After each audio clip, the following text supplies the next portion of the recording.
Jangan lupa subscribe YouTube channel Metro TV News dan jangan lupa nyalakan notifikasinya.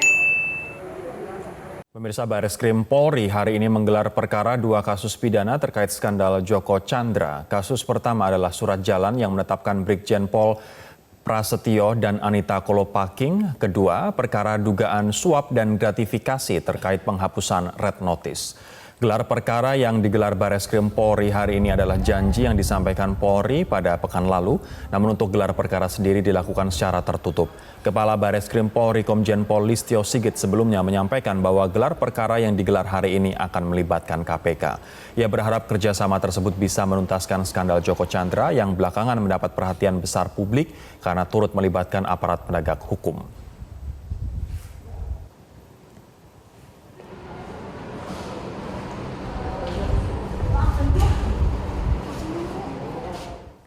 Hari ini Bareskrim Mabes Polri akan melakukan gelar perkara terkait kasus tindak pidana surat jalan palsu dan penghapusan red notice terpidana Joko Sugiarto Chandra. Nah, gelar perkara dilakukan untuk menetapkan tersangka baru dalam kasus ini. Informasi selengkapnya akan disampaikan oleh Nisrina Kirana langsung dari Gedung Bareskrim Mabes Polri, Jakarta Selatan. Nisrina, bagaimana jalannya gelar perkara yang dilakukan pihak penyidik Bareskrim terkait kasus penghapusan red notice dan surat jalan palsu Joko Chandra? Rory dan juga pemirsa, memang hari ini pihak Bareskrim Mabes Polri dijadwalkan akan melakukan gelar perkara terkait kasus penerbitan surat jalan palsu dan penghapusan status red notice terpidana Joko Chandra. Gelar perkara ini dilakukan untuk menentukan atau menemukan tersangka baru dalam kasus ini. Sebelumnya gelar perkara ini dijadwalkan dilakukan pada 12 Agustus lalu, namun kemudian diundur menjadi hari ini.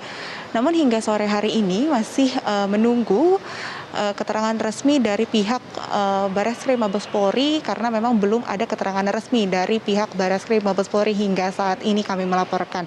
Sebelumnya ini juga telah diketahui terkait dengan kasus penerbitan surat jalan palsu bagi Joko Chandra. Sudah ada 2 tersangka yang ditetapkan. Yang pertama adalah ex-Karokorwas PPNS Bareskrim Polri, Brigjen Pol Prasetyo Utomo yang menerbitkan surat jalan palsu bagi Joko Chandra. Kemudian yang kedua adalah Anita Kolopaking selaku kuasa hukum dari Joko Chandra yang menghubungi Brigjen Prasetyo untuk menerbitkan surat jalan palsu tersebut. Dan selain itu, sebelum melakukan gelar perkara, pihak penyidik dari Bareskrim Mabes Polri juga telah melakukan pemeriksaan terhadap 5 saksi pada 10 Agustus lalu.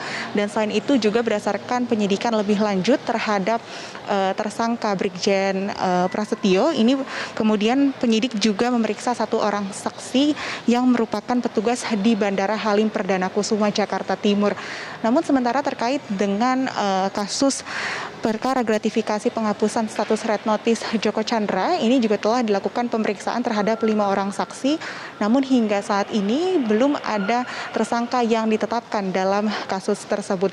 Untuk itu kami hingga saat ini masih menunggu untuk ditetapkannya tersangka dalam kasus tersebut. Rory. Nisrina, apakah KPK jadi dilibatkan? Ya Rory, memang selain untuk menemukan tersangka baru, gelar perkara hari ini juga dilakukan untuk menelisik aliran dana dalam kasus gratifikasi penghapusan red notice Joko Chandra. Sebelumnya KPK juga telah diundang untuk turut menyaksikan langsung jalannya gelar perkara di Bareskrim Mabes Polri, dan pihak atau wakil ketua KPK ini juga telah menyatakan telah menerima undangan dari pihak Bareskrim dan telah mengirim pejabat di Kedeputian Penindakan untuk mengikuti gelar perkara tersebut. Selain itu, pihak Bareskrim Mabes Polri ini juga telah berkoordinasi oleh pihak PPATK untuk mendalami adanya aliran dana, dan ini untuk mengetahui siapa-siapa saja yang menerima aliran dana dalam kasus dugaan suap penghapusan status red notice bagi Joko Chandra. Hingga saat ini pun kami masih menunggu terkait dengan hasil dari gelaran perkara yang dilakukan oleh pihak Bareskrim Mabes Polri. Sementara demikian, Rory, kembali ke Anda.